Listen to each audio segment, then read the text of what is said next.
Welcome to Pullback, Summer Book Club Edition. Very excited. We're going to be talking about our second book in the series, which is How to Be a Climate Optimist, Blueprints for a Better World by Chris Turner. Should have mentioned this at the top. My name's Kristen Pugh. I'm here with Kyla Hewson.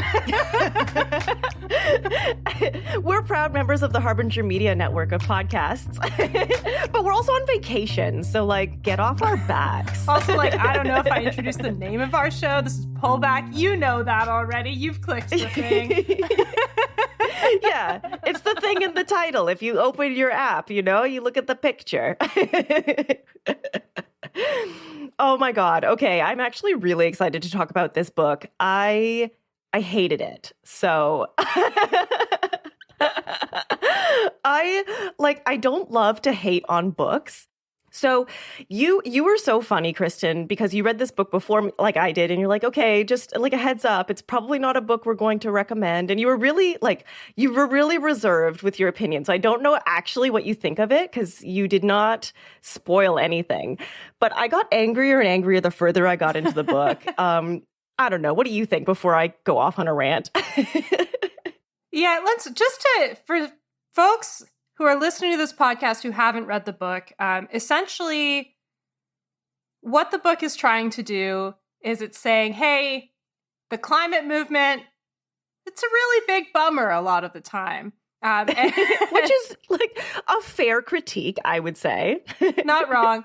So he says, if we want to get people on board with fighting climate change, then what we really need to do is focus on the value case. So we need to look at climate actions that make lives better. Lucky us, there's already a lot of stuff that does that. And he also says we have to bring people along relatively slowly. So I think there's a lot of merit to the first argument. He's certainly not the only person that's making this claim. I think it's actually a bit of a shame that we're not doing this at the same time as we're doing Naomi Klein's book, because I think they're both trying to accomplish the same thing, and she just does it in a much different way. But that on itself is fine. Yeah. The problem with climate action so far is that we really aren't making people's lives better. We're making the lives of most people worse in how we're approaching it, and that's not necessarily the case. The incrementalism stuff, I have a lot of problems with it. But I don't know. It's a book with an idea. The idea is not a bad one. I thought it was fine. Yeah, so the core of it, I appreciate. I'm like, okay, I see what he's trying to do. Okay, so I was on a hike yesterday and I hadn't quite finished the book. And so I had one of my friends in the car with me read a chapter out loud just to help me kind of cook through it while I was driving.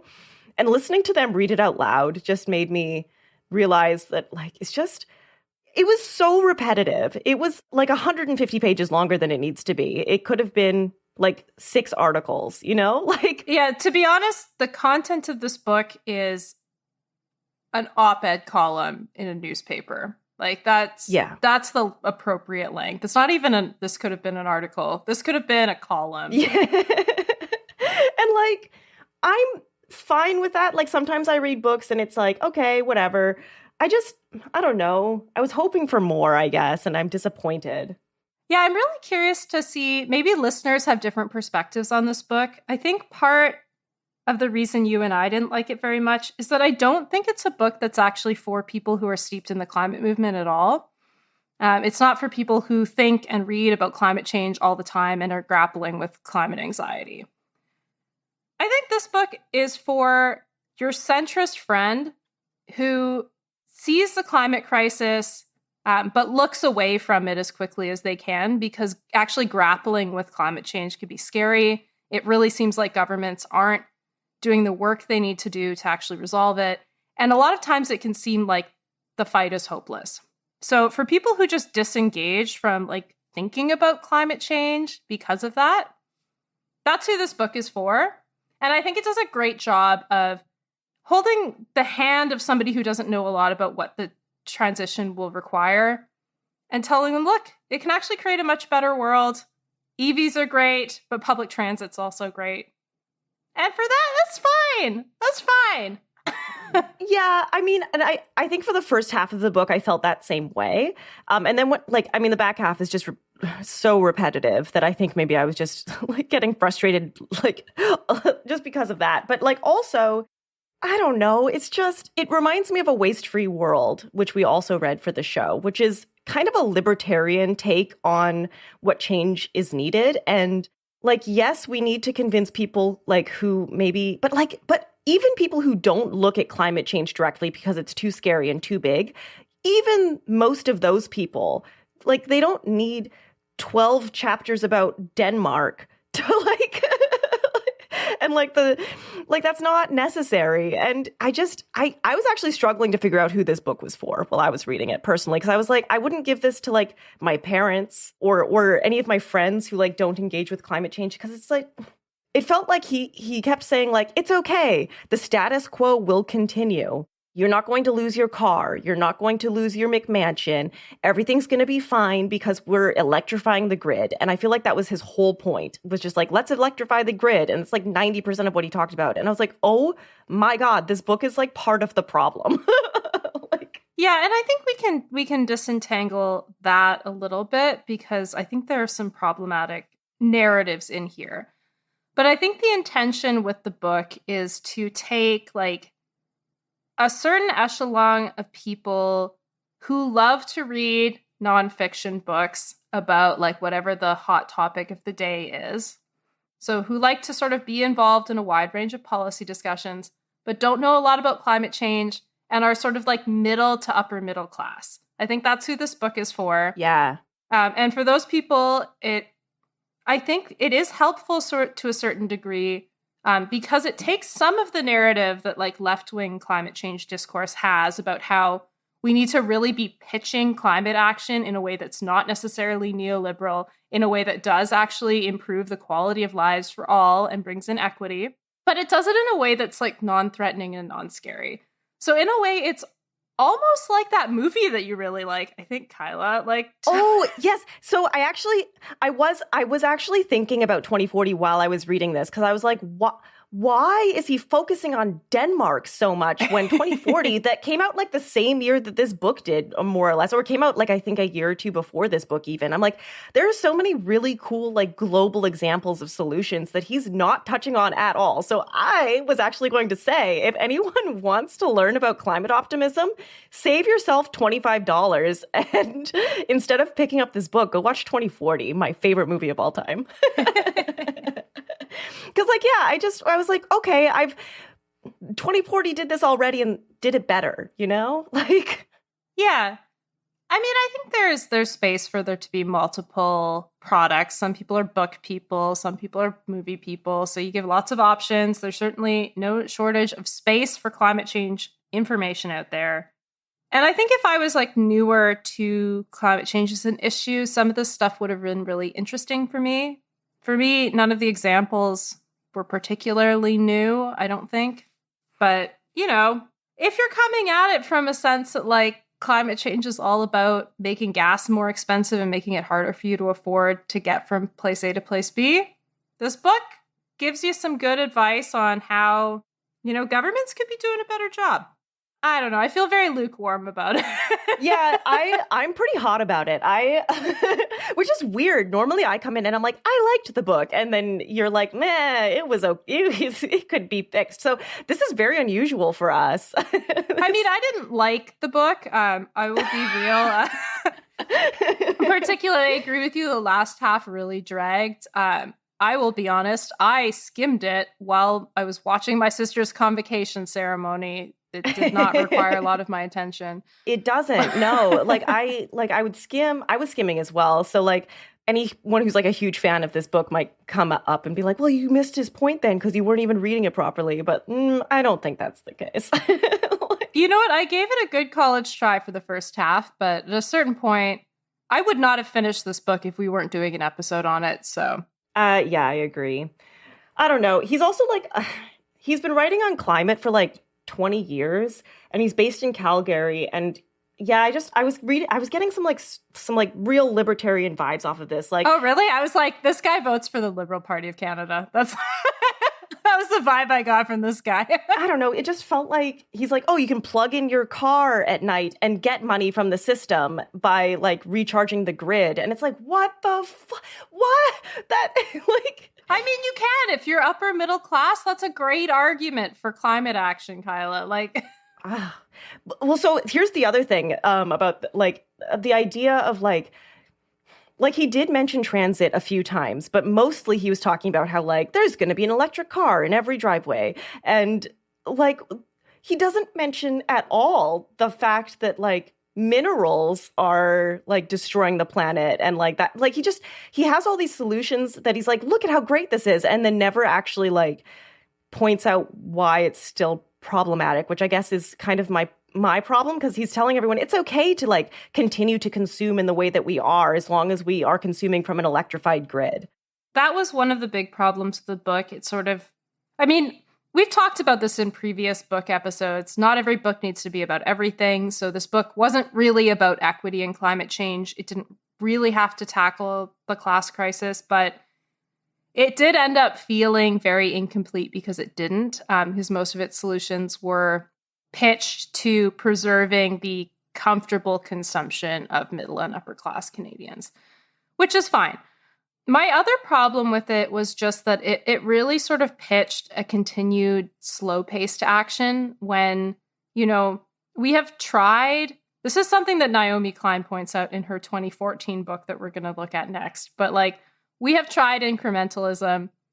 She says for 20 years. It's been a decade since her book came out. It's been 30 years. The results are disastrous. So we really do need to pick up the pace. And at this point, like, there do need to be much bigger changes down the pipeline. That doesn't mean that like action can't happen, but it does mean that it's not just going to be limited to like, you eventually get your electric plug-in car and problem solved. There are many other transformational shifts that need to happen. Yeah, and like carbon taxes were his other big solution. And I was like, my man. Yeah, I was reading research a while back that the OECD did, and they found that like carbon taxes, I think it was like a 7% decrease. It's not like carbon prices are a very small part of the solution. They can help, but a lot of what they do also is create uneven costs, and you can fix that with revenue recycling mechanisms. But on their own, what they really do is they're a tax on like the lower and middle classes. And they're also like punitive actions that don't improve people's lives. So they're one of the most unpopular climate policies. And so while I agree that a carbon price or a carbon tax is a really good part of a climate action package, it cannot be the centerpiece because it just makes people feel like they're getting hit with sticks, you know? It's not great. Yeah, and his whole point, he's like, oh, and if you ask like people in BC, like 47% only, like they're the only ones who know that they even have a carbon tax here. And I'm like, okay, great. So people forget that it exists. I don't see how that like is supposed to win people over. Yeah, and that has also like that data has changed. Some of the earliest, the political science department that I was a part of did some research on this. And like in the very early implementation of the carbon tax, people didn't really know what it was. It wasn't people there was this interesting puzzle. It was like, this is not unpopular in the same way as other taxes are. Why? But that has since changed because we had a whole political fight over it. So I think he may be working from some out-of-date information, which is fair because climate change stuff moves really fast and it takes like 3 years to publish a book. But nevertheless. Oh, yeah. No shade on him for that. I definitely wasn't like I wasn't like picking at like his data or anything like that. I took most of his numbers. I'm like, yeah, you're a journalist. This is probably true. Yeah. But like the points around them where I was like, we're just landing on this on different areas from the same data. I did. Okay. So not to just sit here and shit on some person's book that he spent like a ton of time on and like probably like, it's fine. It's a fine book. And I'm sorry if you're listening that I started out so hot against it. I really don't like being mean to strangers. Yeah. Positives of this book. It is well-researched, did not have major fact issues. It was fundamentally fairly harmless. I would say bordering on slightly helpful, depending on who it goes to. I just like, Not for me. Yeah, like I would say the first half, there was a few things I actually really liked. So I'm going to share some of the things I liked, so that it's not just me being like a grumpy butt the whole time. So I actually, there was a part that I really liked where he was talking about like how incremental change actually can be used to change people, like to change society's views on something as a whole. So like subsidizing people putting solar panels on their roofs. And hey, sorry, breaking news. Olivia Chow just won the mayoral election. Oh, that's so nice. I was hoping for Chloe Brown. She's been showing up in my TikTok feed. I think she's cool. I like that land reform is making a comeback, but she really did not have much of a shot. Olivia Chow is like a great outcome. Good job, Toronto. I don't live in Toronto. I live in Vancouver, so I only know about the TikTok popular one. But I believe you that it's great news. Yay! It could have been so much worse, Kyla. So much worse. Oh, I know. Oh, I bet. Was Doug Ford? No, there was like the deputy mayor was running and had John Tory's endorsement, and then like the former chief of police. Those were like the next two frontrunners. So Olivia Chow, great outcome. Okay, well, good for you, Toronto. Look at that. We broke news on this podcast, although it's not coming out until it'll be very stale, but okay, so this part that I was talking about is that, like, basically there was an initiative to get, like, solar panels on 100,000 roofs. And the idea is that, like, the person with the solar panel, it now is, like, invested in the green energy plan because, you know, they've bought in. And their neighbors are seeing this, and they're like, oh, like, that seems really cool. Maybe I'll be in on it. And the idea is, like, by the time the conventional energy industry in Germany knew it was under full-scale attack, the battle would be mostly won, is like the point that he's making. And I'm like, I actually really liked that. I really liked that point. It's a good point, but I think better than like that approach to solar, New York has a cool program where basically there are these community solar projects. And if you're a low-income person in New York, you can put in an application to, for free, subscribe to one of these projects, and then you get the money from their solar project. You don't pay any money into it. Oh, that's cool. That is a much more equitable way to take that approach. Yeah, no, I like that. But I mean, any approach I think that includes people at a mass scale in a way where they feel like they are committing anyways. And then you come out and you're like, okay, everyone, we're attacking the traditional energy sources. Then it's like, yeah, everyone's already on board. So I was like, that's a good point. Yes. And I do like, I mean, we've shit on this book a little bit, but I think making the point that initiatives like this are life improving, like it is such a fundamental argument to make. And I do think that this book does it pretty well. There's some things at the back end where, I mean, he takes shots at like other authors as well. Like he calls out Naomi Klein and David Wallace Wells. Yes, thank you, David Wallace Wells, for like being like too negative. And it's like, look, man, like everyone has a wheelhouse. It's okay. Yeah. And I mean, like, David Wallace Wells, his book Uninhabitable Earth was like life-changing for me. But it's also terrifying, like objectively. It's also terrifying, and like this guy's not the first person to critique him for being maybe a little doomerist, you know? Yeah, but I also think like it's really valuable because if we're only getting like, oh, we'll electrify our grid and like everything's going really fast now and it's okay. And, you know, like there is a place for climate optimism, obviously, because if we all feel like everything's hopeless, then nobody does anything. But there's also like going too far in that direction and people not realizing how bad things are and how much we need to do. Yeah, like if this were the 1990s and you wanted to write a book that was just like, let's put some solar panels on roofs and let's get some EVs, I'd be like, yeah, that's great. We can have this nice, slow transition that's comfortable for everyone. But that's not where we're at, bros. No. We had just today in Ottawa, we had not only 10 plus wildfire smoke day, not only did we also have hail, but we also had a tornado warning. Shit's not normal over here. Oh, man. There are things in this book that I liked about it. They're all stuff that's been made in other books. Like, I don't know. One of the things I really liked about this book is that it talks about the climate crisis as like, and our response to it as like a new Marshall Plan. I personally think that is one of the best analogies in terms of like how we can actually go forward, because the Marshall Plan was this sort of historic investment from the United States to rebuild Europe and also to like rebuild some other strategically important areas. And it was pretty unique in a historical context. And we also often just forget about like Western Europe was not okay after the Second World War. And the Marshall Plan, in a very big way, contributed to rebuilding those societies and did so in a way that like built up the welfare state. And it built sort of like unprecedented levels of equity. And I think a lot of the prosperity that you see in Western Europe is, I mean, not entirely, but a lot of it is linked to the investment at the right time when Europe was rebuilding.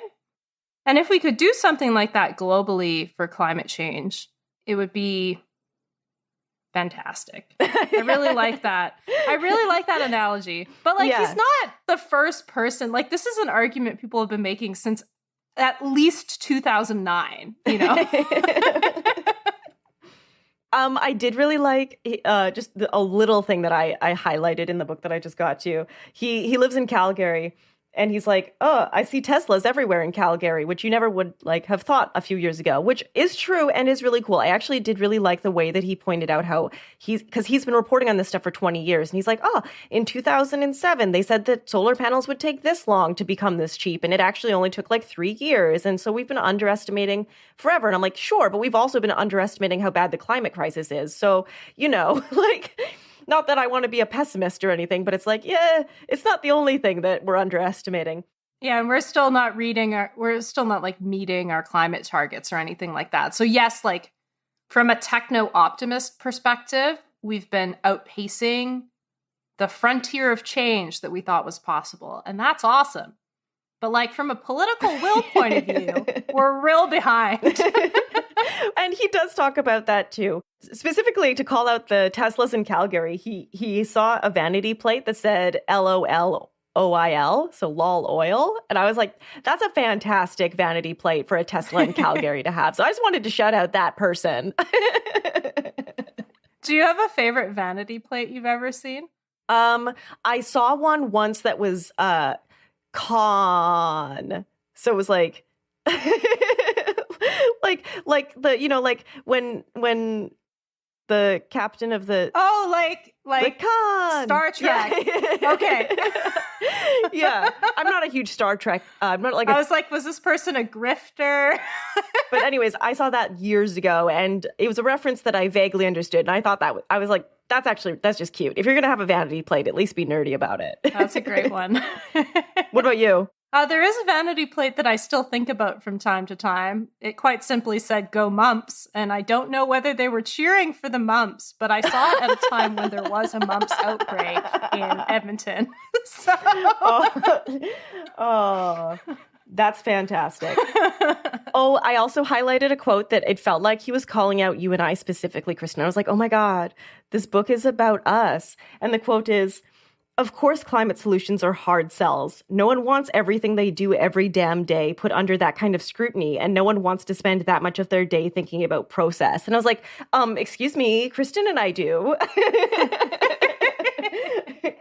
But he's right. Like, that's like, it's like, as people who did like a podcast that kind of was centered around the idea of like consumer ethics for a few years, like, it is exhausting. And I now am like still exhausted every time I go into a new store and I'm like, okay, which peanut butter am I going to buy? You know, like this one has better ingredients, but it's in a plastic jug. And this one is in a glass jug, but doesn't, like, I can just tell it's going to taste like terrible. Like, yeah, my thing with that is like, you either give up, like that's option A, or option B is you push for collective solutions, which isn't really what this book is pitching. So he's kind of just like being like, hey, you know who's not fun at parties? Vegans. Which is a crowd pleaser. Like, no one's going to get mad at you for that joke. But Even vegans are like, yeah, we get it. It's a bummer. But like, wouldn't it be great if society was on our side? Like, instead of us being the butt of jokes, right? Like, and we know from polls that like 85% of you agree that. yeah, that like, yeah. And the idea is that like, oh, it's really hard to think about process every day. It's like, okay, so why don't we demand better so that we don't have to individually be making these decisions? Like, there should not be a chocolate bar on my shelf that was made using forced labor. Yeah. You know, like, but like, again, he just talks about like, meh, climate activists are a bummer, aren't they? And it's like, oh, well, yeah, but. Oh, and yet another one of these takes. Okay. Yeah. So I think that's probably why I was like, I just found myself rolling my eyes. Yes. Every single climate activist is Lisa from The Simpsons. We know. But we love Lisa. Like, I don't know. I've never met anyone who doesn't love Lisa. Oh, he also quotes Ferris Bueller's Day Off like twice. And also he quotes like another really old movie at one point. Or Who Framed Roger Rabbit? And I was like, has this guy seen a movie since like the early 2000s? That movie, Who Framed Roger Rabbit, is like a fever dream to me. I still don't fundamentally understand the plot. I am like, I've been actually thinking about rewatching it, and because I haven't seen it since I was a kid, and I rewatched The Mask recently and was shocked by how good it still is. And because I was like, oh no, Jim Carrey movies don't tend to hold up, because I'm thinking like Ace Ventura is not something that I want to rewatch again. I feel like The Grinch is still fine, but yeah, the Grinch is still fine. The Grinch is delightful. But like, I went into The Mask thinking like, oh, it's probably going to be like horrific, but it's actually great. And everyone should rewatch The Mask. You heard it here first, folks. Oh yeah. So here's a quote. This is halfway through the book. This is when I started getting annoyed. The car as power broker, its fuel as profit. And Kristen's like rolling her eyes. Oh, like, and like the quotes that I just mentioned, like Ferris Bueller's Day Off and Who Framed Roger Rabbit. Like, you're right. Like, this book is for the suburban Calgarian, like, boomers. And it's like, do we need to pander to them? Like, yeah, Kyla, because they're the voting bloc that most prevents climate action from happening. So, you're right. Do I hate a lot of what's in this book? Yeah. Do I think it's good that this book exists? Yeah. All right. Okay. And so then he goes on to say, like, the reason I find this value proposition compelling is because it flips the climate solutions conversation. Instead of talking about a disaster to be averted, a crisis to flee from, a shifting away from a dire situation into one that is marginally less bad, this value proposition speaks to an opportunity to be seized, a more desirable way to do things, an enhanced quality of life, a moving toward a much better world, which I fully agree with, except for his example of like using your car as like to get profit for yourself. I'm like, no, you're so close to the point. Yeah. You're so close to the point. The other thing is like, this was what the fucking LEAP manifesto was, except with more radical policies. So it's like, this is the exact same argument. You get transformative climate change. Yeah, so this is probably a good gateway book, I guess, which is what we were saying about Waste Free World. It's like, fine. It's fine as a gateway book, but it cannot be where you stop. Yeah, and I do like that it takes arguments that are very common in climate circles, and it frames them in ways that are palatable for people who would describe themselves as apolitical or moderate. That's good. You know, we need climate books that speak to every part of the political spectrum. Yeah, and I mean, this will get into somebody's hands that, like, our podcast wouldn't. You know what I mean? So, fine, I guess. Yeah. I would say if you listen to the podcast fairly regularly, you probably don't need to read this book. Go out and buy A Great Displacement instead. I was literally, Kristen, get out of my mind. I was like, if you're trying to convert somebody to your cause as well, like, this isn't you as our listener, don't buy this for someone else. Go buy them The Great Displacement and be like, oh, wow, I really care about you. And if you care about me, you'll read this book. That is interesting, though, because I think The Great Displacement is a big downer of a book. It's a really important book. Super glad I read it. I think everyone should read it. But it doesn't provide the same, like, hopeful narrative as this book does. No. So instead, people should gift The Great Displacement. And then as soon as they're done, as a reward for reading the book, you should sit down and watch 2040 with them. Love it.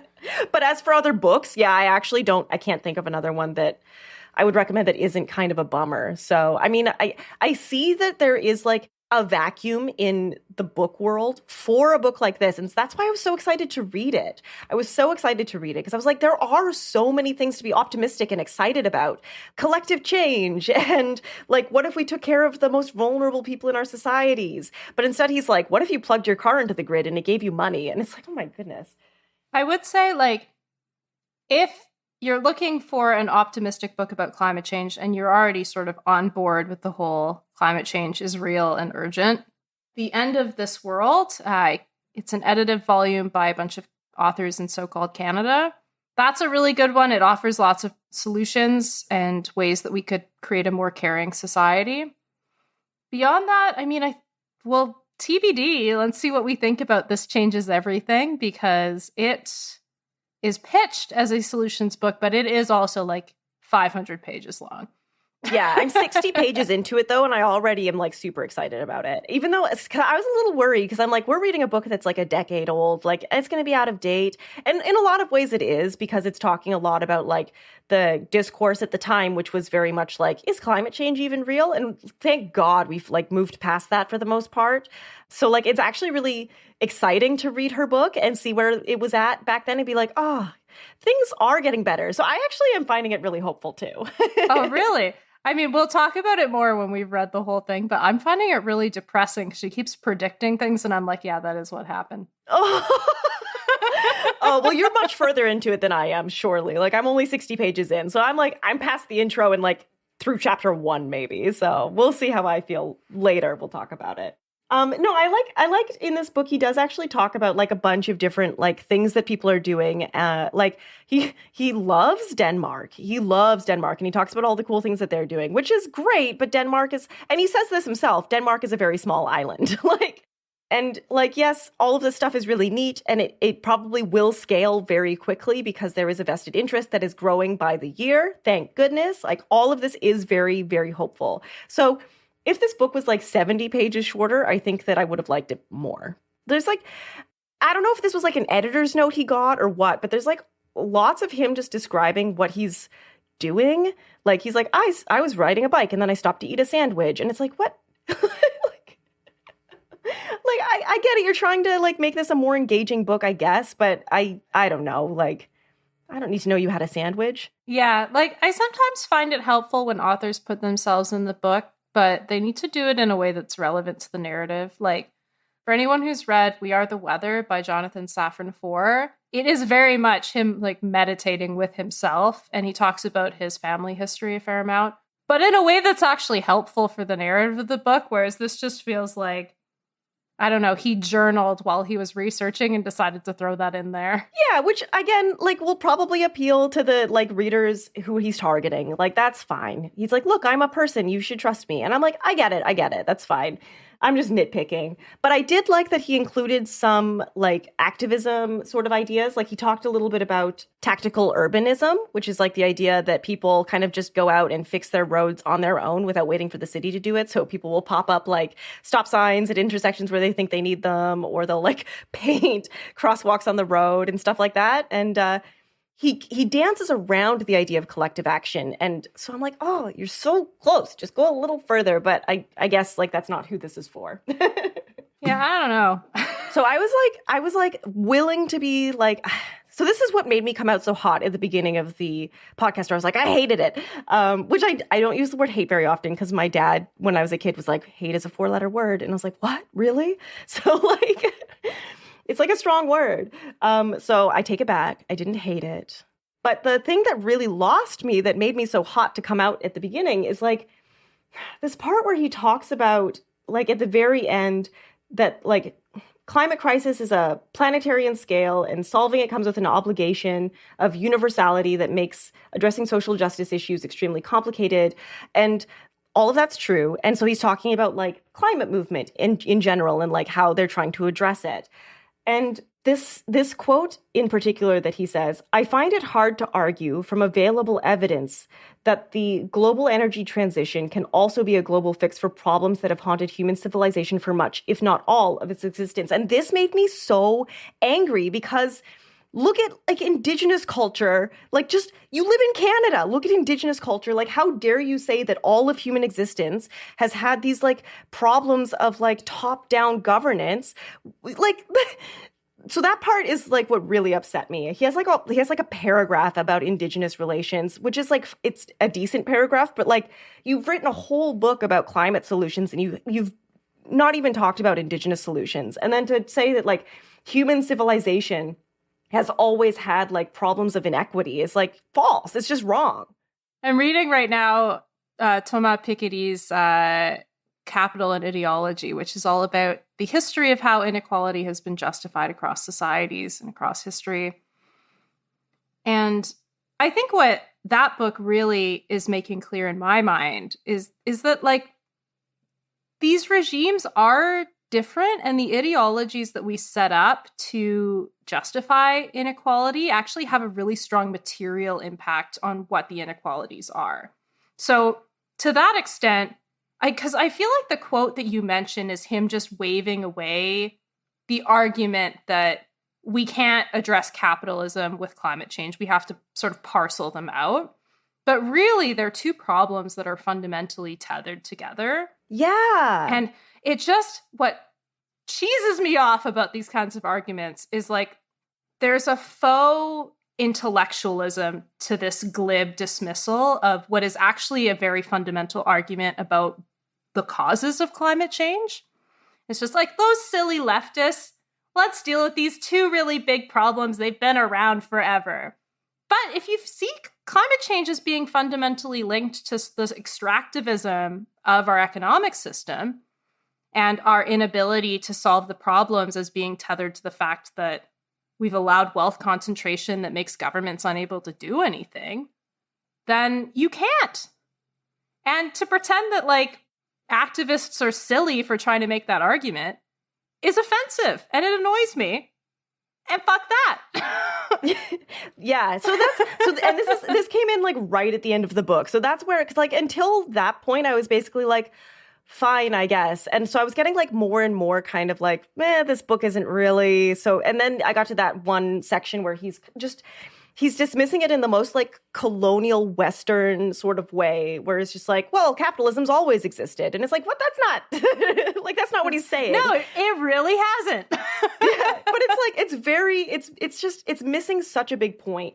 And it's also like sending the message that like you should care about the energy transition exclusively so that we can keep the status quo.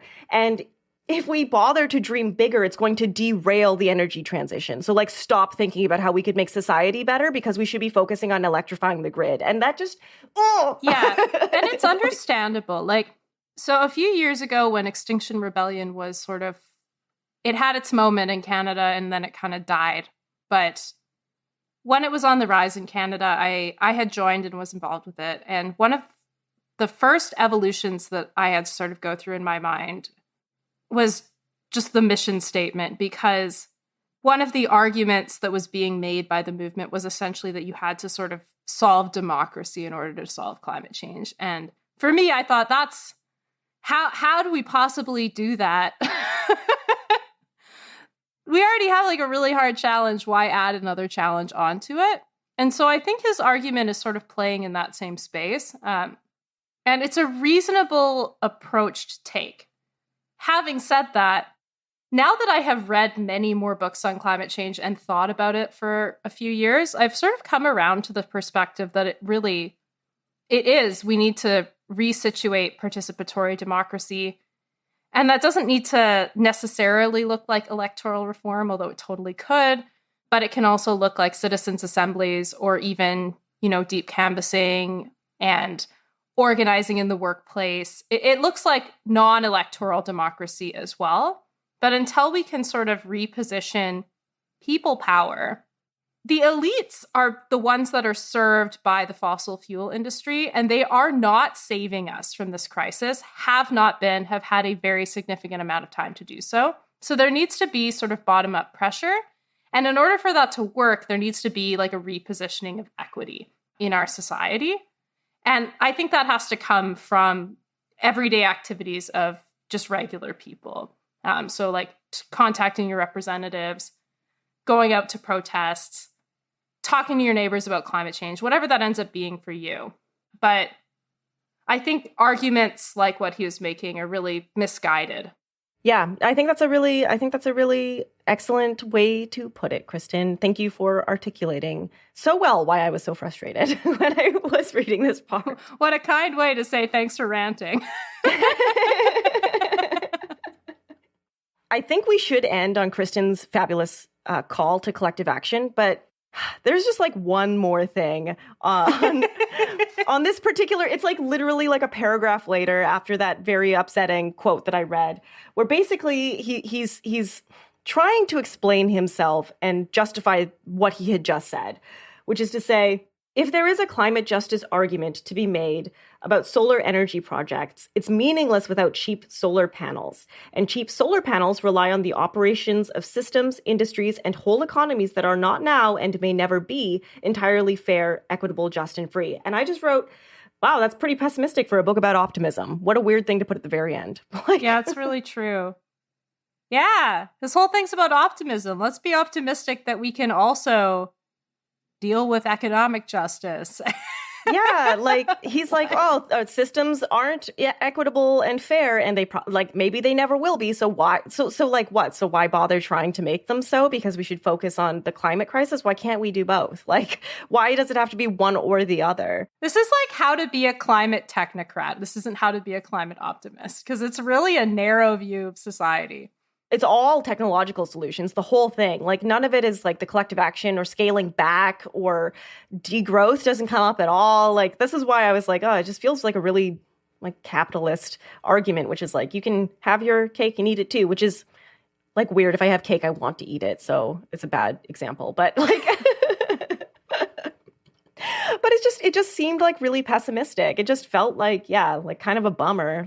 Basically saying like, well, we can't have cheap solar panels without the global economy being as terrible as it is right now. And it's like, I guess that's sort of true, but like, should it be that way? Like maybe what you're like the point you're missing there is like, why should people have to suffer so that you can have a Tesla in your garage, right? Like, I don't understand. Like, that's where the disconnect really came for me. And it's right at the end of the book, which is why I came in so hot at the beginning, where I was like, what the hell? Like, yeah, I feel like I was kind of on board with the book at the start, and near the end, it kind of fell off the rails for me a bit.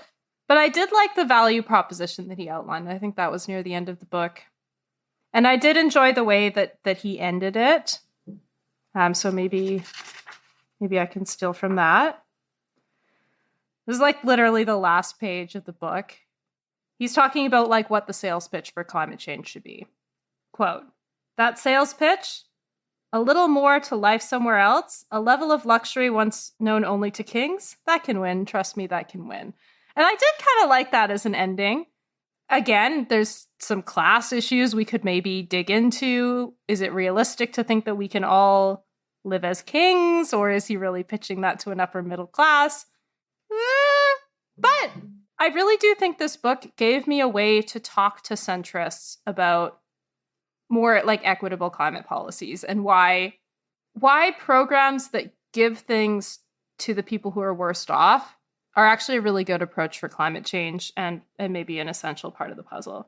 So for me, this book was really valuable in building that bridge in my head, but I don't think that was really the intended output of the books. Look, it's a book. It's fine. If people have already read it and liked it, you know, we all have different opinions, and I value yours. I would tell you to come at us on Twitter, but I'm not on Twitter anymore. And you have to like sign in to Twitter to see tweets anymore. And so like, I don't want to sign in when I'm at work, and I don't want to sign in when I'm on my phone because I don't know what my password is. So I'm like, no, I guess I'm just not on Twitter anymore. Like, just holler at Kyla through Pullback's Instagram page. Yeah, I do check that sporadically. Because I like don't have access to my personal account. My friends send me like just regular memes through that one. So I do check in once in a while because it's the only way people can reach me. We also have a Facebook page. If you're a boomer and you love this book, you want to tell us why. Oh yeah, get us on Facebook, baby. Love it. Okay, great. Well, check in with us in a couple of weeks when we will have finished reading Naomi Klein's gargantuan tome that I'm enjoying. So fingers crossed that it continues to be enjoyable for the next 1,200,000 pages. Love it. Okay, thanks for listening, everyone. Bye.